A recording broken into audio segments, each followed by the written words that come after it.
This hearty Italian-style bread soup is a great way to use up leftover Turkish bread or a baguette. Combine the bread, oregano, chilli flakes and 2 tablespoons of oil in a large bowl. Arrange the bread mixture in a single layer on a baking paper lined tray.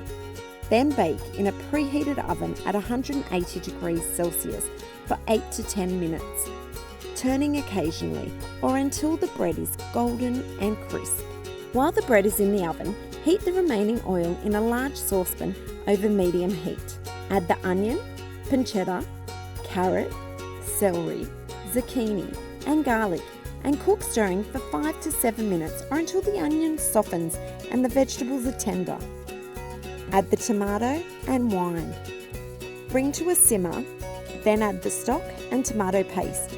Return to a simmer and cook stirring occasionally for 15 minutes or until the soup thickens slightly.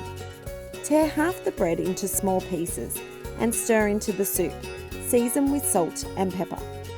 To serve, divide the soup among serving bowls and top with the remaining bread.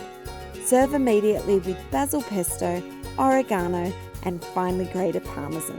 This tasty bread soup is a hearty meal that's perfect for sharing.